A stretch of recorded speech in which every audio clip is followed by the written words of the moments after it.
Back in 1960, Sri Lanka received a gift. But this wasn't just a gift that came in a parcel. It was a gift from Czechoslovakia. What was it? A gift that spanned 44,000 acres of land to build one of Asia's biggest sugar producing factories. This was none other than the Kantale Sugar Factory.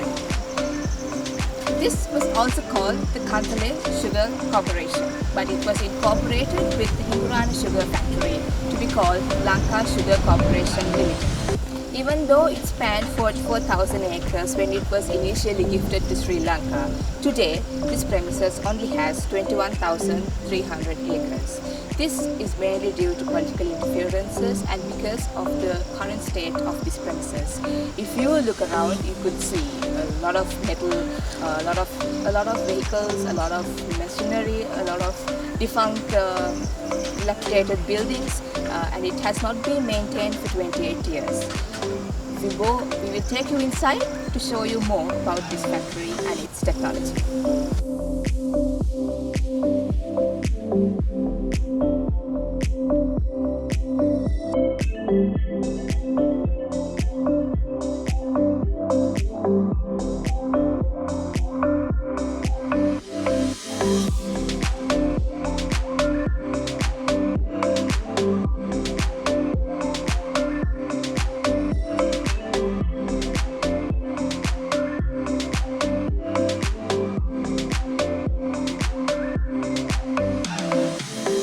Factory premises included around 1,000 permanent employees, 1,200 temporary employees, and today there are around 400 previous employees who have worked here 28 years ago, and they still continue to stay in these premises and protect it from people who attempt to vandalize the premises further. Some of these employees are ready to speak to us about the history of this place and what exactly happened to this once prosperous sugar cane facility which could have produced sugar to the entire Sri Lanka. මගේ නම චන්ද්‍රසේන. මම මේ සීනිකම්මලේ රැකියාවට ආවේ 1968 ඉඳලා. වසර 1994 සීනිකම්මල වසන තුරුම මම මේක සේවය කරා. එතකොට මට කියන්න තියෙන්නේ හරිම කනගාටු තත්ත්වයක් දැන් උදා වෙලා තියෙන්නේ. මොකද 94 වැවුව දවසේ ඉඳලා දැන් අවුරුදු 28ක් වෙනවා මේ සීනිකම්මල අරින්න කිසිම කෙනෙකුගෙන් කිසිම රජයකගෙන් සහයෝගයක් නැහැ. ඒ වගේම දැන් සීනිපුර ගමේ ගම්මැසියෙක් වශයෙන් 227 සීනිපුර ගම්මැසියෙක් වශයෙන් මම මෙහි පදිංචි වෙලා ඉන්නවා. හරිම කනගාටුයි කියන්නේ ඇත්ත වශයෙන්ම මේ සීනි ආයතන නැවත ගොඩනගා ගන්න අපහසු තත්ත්වයක් ඇති වෙලා තියෙනවා. ඒ වගේම මේ දැන් ඉන්න සේවක සංඛ්‍යාව වාහන කොට හිටිය සේවක සංඛ්‍යාවෙන් අඩක්ම අයින් කළා. දැන් ඉන්නේ සුළු සේවක සංඛ්‍යාවක් 14ක් පමණ සේවක සංඛ්‍යාවකින් මේක කරගෙන යන්න අපහසුතාවයක් තියෙනවා. ඒ වගේම හදිසියේ මේ දැන් කරන සේවය කරන සේවක මහත්තයෙකුට අනතුරක් සිද්ධ වුණොත් රෝහලට ගෙනියන්න වාහනයක් නැති තත්ත්වයට අද පත් වෙලා තියෙන මේ සීනිකම්මල. ඒ වගේම අපි අවුරුදු 28ක් මේක රැඳිලා හිටියා මේ නිවාස පද්ධතියේ. ඒ නිවාස ටික විතරයි දැනට යථා තත්ත්වයෙන් තියෙන්නේ. අනිත් නිවාස සියල්ලම අබලි වෙලා ඔක්කොම විනාශ වෙලා ගිහිලා තියෙනවා. ඒ වගේම මේ සීනිකම්මල අවට තාප්පයක් තිබුණ විශාල තාප්පයක් ආරක්ෂාව සඳහා. ඒක අලින්ගෙන් වන අලින්ගෙන් සිදුවෙච්ච හානි නිසා වටේටම තාප්පේ පෙරලා දාලා මේ ඔක්කොම විනාශ වෙලා තියෙන්නේ. තව එකක් තියෙනවා අපි නිතර මේක සේවය කළා අවුරුදු 40 ගානක් සේවය කරපු සේවකයෝ වශයෙන් මේ ක්වාටර්ස් මේ නිවාස පද්ධතිය පදිංචි වෙලා දැනටමත් ඉන්නවා. ඒකෙන් අපි අක්කර කාලක් කිල්ලුවා අපේ නිවාසයක් තනා ගන්න. මොකද රජයේ ඉඩම් වල ඉන්න අවසරයක් නැති නිසා ඉඩම් කෑල්ලක් දෙන්න කියලා අක්කර කාලක්වත් ඉඩම් කෑල්ලක් දෙන්න කියලා අපි ඉල්ලීමක් කරා. අද වෙනතුරු කිසිම රජයකින් ඒකට ප්‍රතිචාරයක් දැක්ුවේ නැහැ. කියන්න කනගාටුයි. මේ සේවක මහත්තුරුත් මේ ඉඩම් ඉල්ලලා තියෙනවා. ඒ ගැනවත් කිසිම මේ උත්තරයක් මේ වෙනතුරු ලැබිලා නැහැ. ඒ වගේම මම නැවතත් කියන්නේ රජවල් තිබිලා මුල්ගල් තිබ්බ මේක නැවත පටන් ගන්න. නමුත් අද වෙනතුරු ක්‍රියාත්මක වුණේ නැහැ. මේ මහින්ද මහත්මයා ගරු අගමැතිතුමාගේ ආණ්ඩුවෙන් ඉස්සෙල්ලා තිබිච්ච ආණ්ඩුවෙනුත් දැන් තියෙන ආණ්ඩුව වෙනුවෙන් කිසිම ප්‍රතිචාරයක් දක්වන්නේ නැහැ. මුදල් නැති වෙන්න පුළුවන්. මුදල් නැති වුණාට කරන්න තියෙන දේ කරන්න ඕන. කෘෂිකර්මය නගා හිටුවොත් තමයි ලංකාව ස්වයං පොදුෂ්ඨ කරන්න පුළුවන්. ඒ තත්ත්වයට ගේන්න මේ රජවල් කිසිම දෙයක් උත්සාහ කරන්නේ නැති ගැන අපි බෙහෙවින්ම කනගාටු වෙනවා. කොහොම හරි කවුරු හරි ඉදිරිපත් වෙලා මේක ගොඩනගන්න ඉදිරිපත් වෙනවා නම් බොහොම ස්තුතියි කියන්න තමයි මට සිද්ධ වෙන්නේ. ස්තුතියි. මහත්තයා මම මේ සීනි කර්මාන්තයට එන්නේ ඉස්කෝලෙන් අයින් වෙලා 1981. තරුණයෙක් විදිහට තමයි මේ ආයතනයට එන්නේ. ඊට පස්සේ ආරක්ෂක අංශයට සම්බන්ධ වෙන්නේ 1989 අවුරුද්දේ. ඒ කාලේ මේක සක්‍රියව හොඳටම තිබුණු හොඳම කාලයක්. මම මේක උත්තින්දා ඒ කාලේ සියලු පහසුකම් තිබුණා.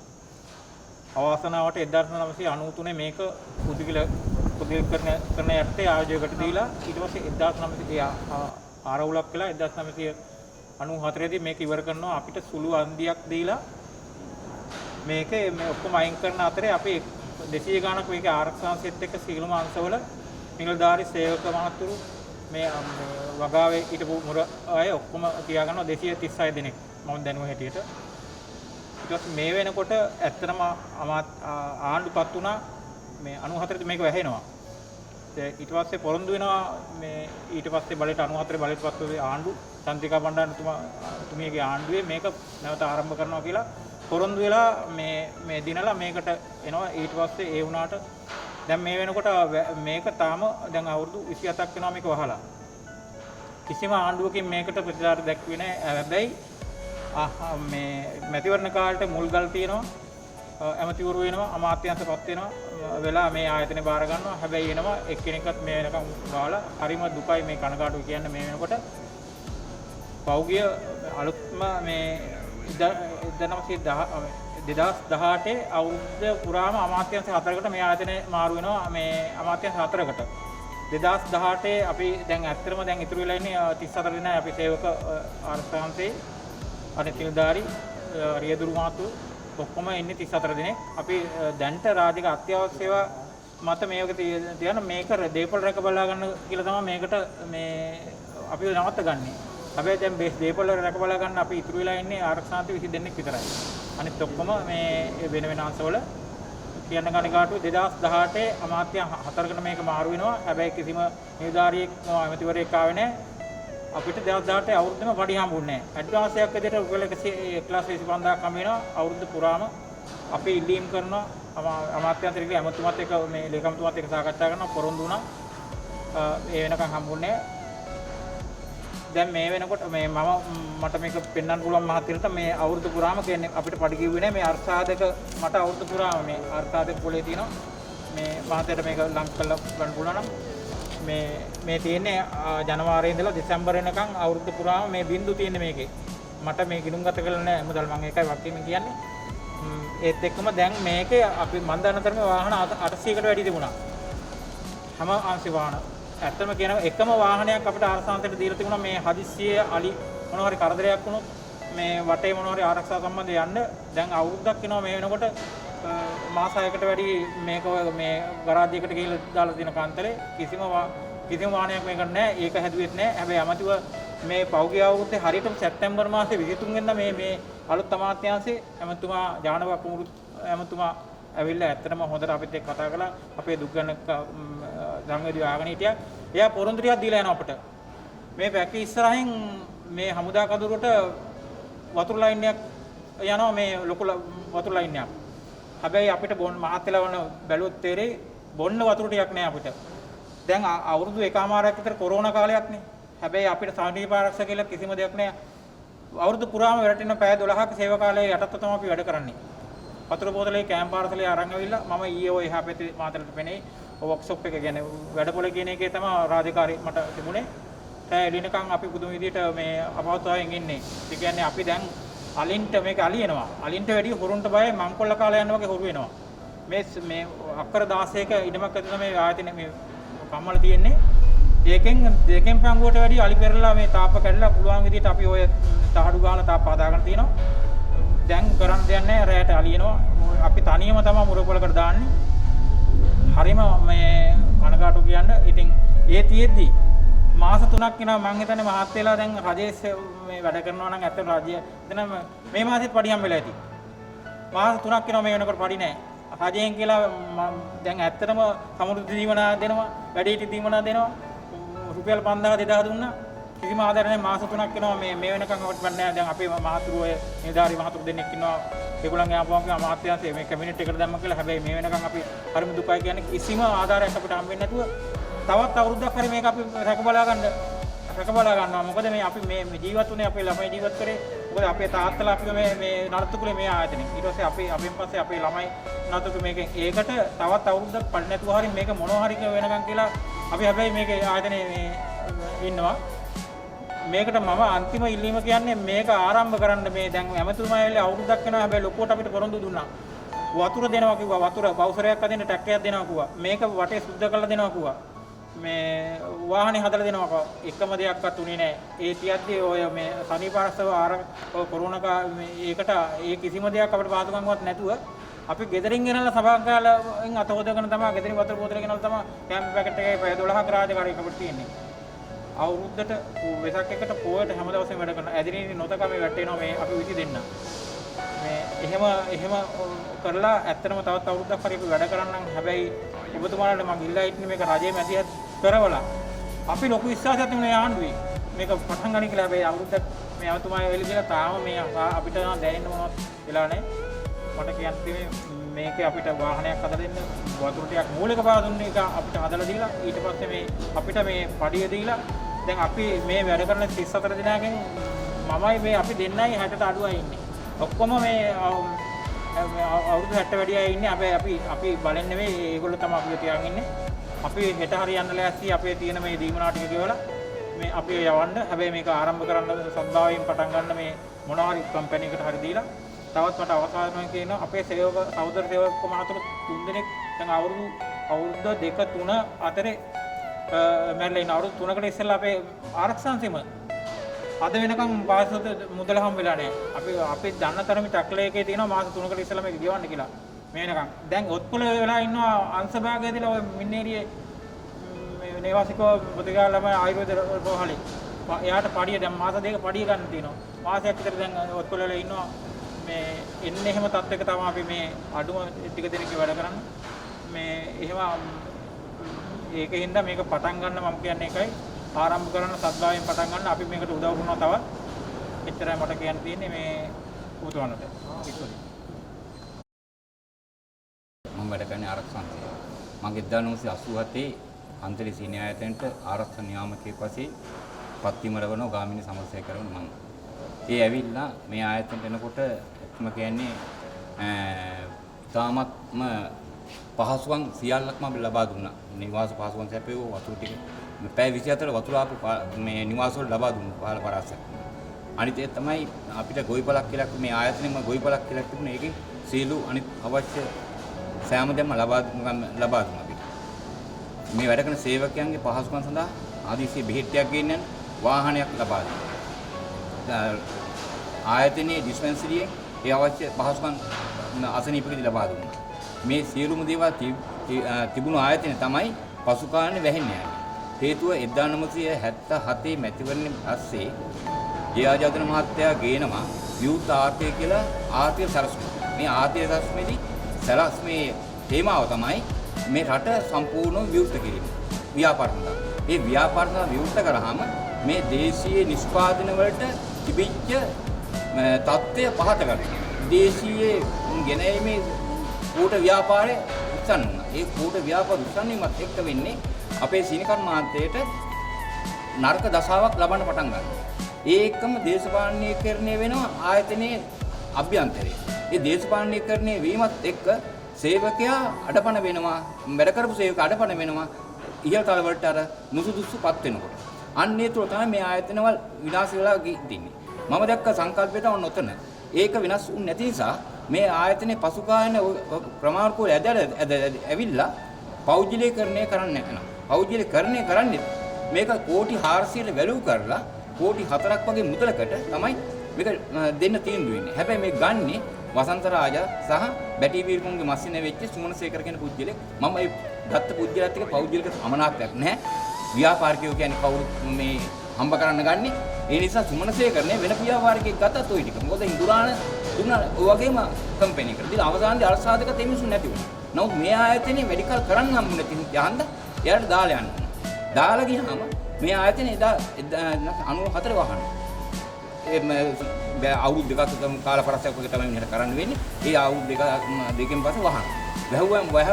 වහනකොට ආණ්ඩුව පෙරලන වකවානුවක් කියලා තිබුණ කන්ති ගමනන්න ජනාධිපති වෙන එකම ඒකට ඒ කාල පරස්සෙ මේක පටන් ගන්න අවස්ථාවක් තිබුණා. නමුත් පටන් ගන්න කිසිම තේමාවක් ගොඩ නැගුණේ නැහැ.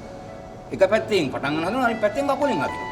හේතුව අපි දැක්කේ මම නම් දැක්කු දේ තමයි මේ ආයතන පටන් ගන්න වඩා ලාභයි මෙයාලට රටින් ගේනකොට මෙයාලට වාසි තියෙනවා දේශීය නිෂ්පාදනයට වඩා. අන්න ඒ පදනම තුනයි මේක දුවන්නේ. නමුත් දැන් ලංකාවේ වෙනත් තැන්වල සීනි කර්මාන්තශාලා ගන්න මේ කටේ සැලසුම් හදනවා. මම එකක් කියනවා. මේකේ භූමිය සකස් කරලා තියෙනවා. වාරි පද්ධතිය සකස් කරලා තියෙනවා. ඉස්සර කතන්දරයක් තිබුණා මේකට හැම වෙලෙම කියන කතාවක් තමයි මෙහෙට වතුර නැහැ. දෙයනේ දැන් හිඟුරාණ කියන්නේ සීනි නිෂ්පාදනය උඩවලේ ගස් හදන්නේ. මෙහෙත් තිනවා වැවේ. කන්තලේ වැවේ වතුර ප්‍රමාණය තියෙන වතුර ප්‍රමාණයට දැන් අද වතුර වැඩි වෙලා තියෙනවා. මොකද හේතුව මහවැලි වතුර දෙනවා. නව ප්‍රොජෙක්ට් එක පටන් ගත්ත මේ මෛත්‍රී මහත්තයා පටන් ගත්ත ජනාධිපතිවරයෙක් පටන් ගත්ත ජලාශය හරහා එහෙන් වතුර ලබා දෙනවා මේ වැවට. දැන් වතුර මාර්ග දෙකකින් වතුර මෙහාට එනවා. එහෙනම් මේ වතුර ප්‍රමාණය යන්නේ වීගෝවින්දන්ට යන එකෙන් 130යි යන්නේ උපගාවට. එහෙනම් උපගාව කරන්න පුළුවන්. කුඹුරු ප්‍රමාණය කියන්නේ තිබිච්ච අක්කරේ එකමාරුන්නේ නැහැ. ඒ තිබිච්ච කුඹුරු අක්කරේම තමයි. ඒ තිබිච්ච කුඹුරු අක්කර ප්‍රමාණය හැබැයි ප්‍රේමයකට වතුර දුන්නේ දන්නේ 80. කට්ටිය කියන ප්‍රේමයකට වතුර දීම නිසා තමයි මේකේ හිඟයක් ඇතුනේ. ප්‍රේමයකට වතුර දීලා 94 වෙනකම් මේක දුවන්න පුළුවන් වුණා මේ තිබිච්ච වතුර වලින්. එහෙනම් මෙතන වතුර ගැටලුවකුත් නැහැ. මෙතන තියෙන්නේ දේශපාලන ගැටලුවක් විතරයි. අපි කියන්නේ මේක පටන් ගන්න පුළුවන්. මේක පටන් ගන්න කියලා ඉල්ලන්නේ මේ ප්‍රදේශයේ තරුණ පිරිසට. මේ ප්‍රදේශයේ අතහැර යන පිරිස මේ ප්‍රදේශ හඳව ගන්න අවස්ථාවක් තියෙනවා. මේ ප්‍රදේශයේ නොදන්න අභ්‍යන්තර ප්‍රශ්නයක් තියෙනවා. අපි දකින්න ඒක. අන්නේ ප්‍රශ්නේ නිරාකරණය කරන්න මෙන්න මේ ප්‍රදේශයේ අතහැර යන පිරිස මේ රැකගන්න සැලසුමක් සකස් වෙන්න ඕනේ. දැන් ඊට පස්සේ මේක වැහුණෙන් පස්සේ අන්න ඒ නිසා මේ මොහොත වෙනකොට මේ ෆැක්ටරිය දකින්න ඉතුරුලා තියෙනවා. නැත්නම් එදා ඒ මනුස්සයා නොමෙරි තිබුණා නම් මේ ෆැක්ටරිය දැන් මේ වෙනකොට මේ යකඩ ගලවලා ඉවරයි මේ මොහොත වෙනකොට. ආන්න ඒක ඇත්තම කියන්නේ මේ දරුවන්ගේ పూర్වේ වාසනාවකට වෙච්ච සිදුවීමක් කියලා තමයි මම දකින්නේ. මට කියන්න තියෙන්නේ මේ ආයතනය වෙනත් ආයතන හදන්න නෙවෙයි අවශ්‍ය වෙන්නේ. තඹුත්තේගම හදන්න ඕනේ නැහැ. බදුල්ලේ ගිහිලා අලුතෙන් ෆැක්ටරි හදන්න ඕනේ නැහැ. මේ තියෙන ෆැක්ටරි නැවත හදන්න. ඒක හදලා අඩුපාඩුවක් තියෙනවා නම් තව ෆැක්ටරි හදන්න සීනි නිෂ්පාදනය ලංකාවට මදි කියලා අපි දකිනවා. මේක හදලා මේක සංවර්ධනය කරනකොට අක්කර 21000 විතරක් නෙවෙයි ඔය ගොවි ජනපදවල මිනිස්සු අනිවාර්යයෙන්ම සිය කැමැත්තෙන් උගස් සදා කරන්න එකඟ වෙලා එදත් හිටියා අදත් ඉන්නවා. එහෙනම් මේ මිනිස්සුත් එකතු කරලා මේක අක්කර 50000ක් දක්වා යන්න පුළුවන්. එතනට යන්න ඕනේ. මේකට ආයෝජකයෙක් විදේශී හරි දේශීය හරි හොඳ ආයෝජකයෙක් හොයාගෙන හරි ආණ්ඩුවෙන් කරන්න බැරි නම් ආයෝජක කරලා දාලා මේක පටන් ගන්න එකෙන් ඉල්ලීම පළවෙන් කරනවා. දෙවෙනි ඉල්ලීම තමයි අවුරුදු 28ක් විසි මේක වහලා තිබුණා. මෙතන ඉන්න සේවකෝන්ට හැමදාම ඇවිල්ලා හිටපු මැතියමුතුරු හැම එක්කෙනෙම කරේ අපිට රයිට් ඔයාලට අපි මෙහෙම කරනවා අර එහෙම කරනවා කියපු කරන්දර විතරයි. හැබැයි අපිට වැඩ කරපු සේවකයන්ගේ වැටුප ගෙවුවේ නැති යුග දෙකක් වුණා. එකක් මාස 12ක් වැටෙන්නම ගව අපිට ඇඩ්වාන්ස් එකක් පඩියෙන් යම් සීමිත මුදලක් දීලා මාස 8ක සම්පූර්ණ නතර කරලා තියෙනවා. එතකොට මාස 12ක අර්ථසාධක දාලා නැහැ. අතිකාල ප්‍රමාණයක් තියෙනවා ගෙවන්න. පැය 12ක වැඩ ආරන් තියෙනවා. ඒ ඉතුරු හිඟේ දීලා නැහැ. නමුත් ඇමතුරු කියන්නේ ඔයාලට අපි යනකොට කීයකට මේ විශේෂ වරස්ප්‍රසාද දෙන්න. හැබැයි අපි කියන්නේ වරස්ප්‍රසාද කෝකෙටත් මෙන්න මේ ආයතන ගොඩ ගැනීමයි මේ දෙක තුනම එක සමානව සිද්ධාන්ත තුන එකතු වුණොතින් මේකට ස්වර්ණමයක් වෙයි මේ නැගෙනහිරට නැත්නම් නැගෙනහිර සදා අනාතයි කියන එක මට කියන්න තියෙනවා. රතු සීනි නිෂ්පාදනයේ අවසාන ප්‍රතිඵලයේ හැටියට අපිට දකින්න පුළුවන් වෙන්නේ අතට කන්න ගන්න පුළුවන් රතු සීනි. එතකොට ආරම්භයේදී උද්දණ්ඩ කැපිලා යුස ලබා දීලා ලබා දුන්න යුස පැය 36ක් වෙනි කාලයක් තුලදී අතට කන්න ගන්න පුළුවන් සීනි බවට පත් කරලා ඒ අතට කන්න ගන්න පුළුවන් සීනි මේ ස්ථානයේ තියෙන මේ ස්ථාන හතරින් ප්‍රධාන ස්ථානයේ මේ බොක්ස් හතරින් කොයිකෙන් ගත්තත් රතු සීනි බවට අතට කන්න ගන්න පුළුවන් සීනි ගන්න පුළුවන්. ඒකෝට මේ හතරම එකම සීනි. කෙරවලකින් ආවත් මෙද්දකින් ආවත් මේ මෙද්දකින් ආවත් එහා කෙරවලකින් ආවත් මේ හතරෙන්ම අතට කන්න ගන්න පුළුවන් සීනි පැය 36ක් ඇතුළත අපිට ගන්න පුළුවන්. එතකොට මේ හතරෙන් ගන්න සීනි මේ ඉස්සරහා තියෙන මේ කොටසේදී මේකේ මැෂින් එකක් තියෙනවා කිරන්න පුළුවන්. ගෝණි හැටියට ගත්තොත් එහෙම කිලෝ 50 සීනි ගෝණියක් නැත්නම් සීනි බණ්ඩලයක් බඳුනක් හදා ගන්න පුළුවන්. එහෙම නැත්නම් එහෙම නැතුව ගන්නවා නම් කිලෝ 5ට කිලෝ 10ට කිලෝවට ඒ වගේ විවිධ ප්‍රමිතින් යටතේ ප්‍රමාණය වෙනස් කර ගන්න පුළුවන්. එහෙම හදා ගන්න සීනි මේ කෙරවලේ තියෙන බෙල්ට් එක හරහා ගබඩාවට යන්න පුළුවන්. හැබැයි අර කිලෝ 5 10 ඒවා නෙවෙයි කිලෝ 50 ඒවා මේකේ යවන්න පුළුවන්. කිලෝ 25 තොරණ යවන්න පුළුවන්. එතකොට අතට ගන්න පුළුවන් සීනි නිවලා තියෙන්නේ රස්නිය අඩුයි, හොඳටම රස්නිය අඩුයි. එතකොට ඒ සීනි බෑග් බවට පරිවර්තනය කරලා මේ බෙල්ට් එක හරහා ගබඩාවට යවලා ගබඩාවෙන් නිකුත් කිරීම කටයුතු විධිමත් ලෙස කරන්න පුළුවන්. මෙතෙන්ට එනකම් මෙතනින් නිකුත් කරන සීනි බෑග් එකක් බවට පරිවර්තනය කරලා නිකුත් කරනකම් නිෂ්පාදන ක්‍රියාවලියේ කොපමණ තීන ප්‍රමාණයක් හැදුවද හදාගත්ත තීන ප්‍රමාණය කොහේ කොහෙද තියෙන්නේ කියන එක මෙතනින් පස්සේ අපිට කතා බහ කරන්න පුළුවන්. මොකද ඒ සියල්ලම සිදු වෙන්නේ විනිවිද බවින් සමග බුද්ධිමත්ව තීන්දුව ගත්ත ක්‍රමයන්ට රික්විෂන් ආදියාපත් මගින් ඊළඟට පොත්පත්වල ගණන් ඉලව ලියලා විධිමත්ව ඕනම වෙලාවක විගණනයක් කරලා මෙච්චරයි කියනවා හරිද වැරදිද කියලා බලලා විධිමත් කඩදාසියක විධිමත් ලේඛනයක් හැටියට රජයට මහා භාණ්ඩාගාරයට විගණකාධිපතිට යවන්න පුළුවන් තත්වයට අපි මේවා පත් කරලා තිබුණා. පත් කරමින් ඕනනම් ඉදිරියට කරගෙන යන්න පුළුවන්. ඒ සීනි නිෂ්පාදනයේ අවසන් ප්‍රතිඵලය තමයි අපි මෙතන දකින්නේ. නිෂ්පාදන ඵලදායීතාවයේ ප්‍රතිඵලය මෙතනින් කියනවා මෙච්චර සීනි ප්‍රමාණයක් හැදුවා. ඒකයි කියන්නේ තියෙන රසබරම කතාව. දැන් මේ කතාව මේ ආකාරයට සීනි නිෂ්පාදනයේ ඉවර වෙනකොට වැදගත් කාරණා දෙක තුනක් අපි කිව යුතු තියෙනවා. එක කාරණයක් තමයි මේ සීනි කම්මල ලැබුණේ කොහොමද කියලා අපි දන්නවා චෙක්වාන්ඩෙන් නොමිලේ ලැබිච්ච එකක් හැටියට. ඊළඟට මේ සීනි කම්මල 1960 ඔක්තෝබර් 2 වෙනිදා ගරු සිරිවා බණ්ඩාරනායක අගමැතිනි විවෘත කළ බව අපි හඳුනාගත්තා. එතුමේ විවෘත කරපු මේ සීනි කම්මල 1993 අවසාන අඹුරුම් වාරයේ නිම කරලා 1994 අප්‍රේල් 1 වෙනිදා මේ අඹුරුම් වාරයෙන් ඉවර කරමින් වැසුවා. ඒ වහ තබපු මේ කම්මල අද වෙනකන් අවුරුදු 28කට ආසන්න කාල පරිච්ඡේදයක් අක්‍රියව පවතිනවා. අක්‍රියව කියන එකෙන් අදහස් කරන්නේ නිෂ්පාදන ක්‍රියාවලියට මේ කම්මල කිසිසේත්ම පාවිච්චි කරේ නැහැ. පාවිච්චි වෙලා නැහැ. එතකොට පැවිදි සියලුම රජයන් මේ කිරි බැලිය යුතු වූවා. ඇතම අවස්ථාවල බැලුවා. නමුත් අද වෙනකන් සීනි නිෂ්පාදනයේ සඳහා මේ දායක කරගෙන නැහැ. ඒක කාරණා. මේක වැසීමේදී 1991 ජනතා කරන පනත බලපෑවා. ඒ පනතේ 35 36 37 සීනි සහිත මණ්ඩලයේ ආයතන තුනට බලපෑවා.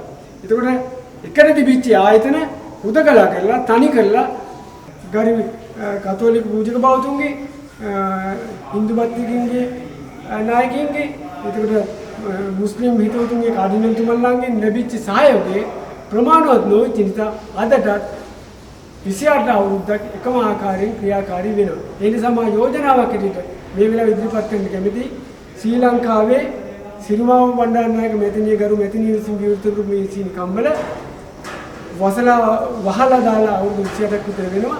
මේ කාලෙන් පස්සේ පවතින අපේ රජය අපි හදාගත්ත රජය අපේ කැබිනට් මණ්ඩලය අපේ ගරු අගමැතිතුමා අපේ ගරු ජනාධිපතිතුමා ඉන්න රජයේ හැකියාකාරයෙන් මොනවාම ආකාරයකට කෙසේ වෙලත් හැකියාකාරයෙන් මේක මේ සීනි කම්මල ඉතා හොඳින් අධ්‍යයනය කළ දැන්වත් ඉතා හොඳින් තීරණ අරගෙන කටුබද විශ්වවිද්‍යාලය ඇතුළු විශ්වවිද්‍යාලවල සහයෝගයත් අරගෙන ලංකාවේ ඉන්න උගතුන්ගේ සහයෝගය අරගෙන මුදල් ඇමතිතුමාගේ සහයෝගය අරගෙන අපි වැවිලි කර්මාන්ත අමාත්‍යාංශයේ ගරු ඇමතිතුමා මාගේ හිතවත් ගරු වක්කුම්පුරේතුමා ක්‍රියාකාරී වෙනවා. ඉතින් මේ ආයතනයේ සක්‍රීය දායකත්වයක් සීනි නිෂ්පාදනයට යලි උදා කර දෙත්වා කියන ඉල්ලීම කරමින් මම නිහඬනවා. As you saw, as well as heard from previous employee testimonials, this place itself is a treasure. So So why not make ultimate use of this treasure and make it a place where it will provide job opportunities for the able-handed in this area as well as the youth. This request is out to the relevant authorities.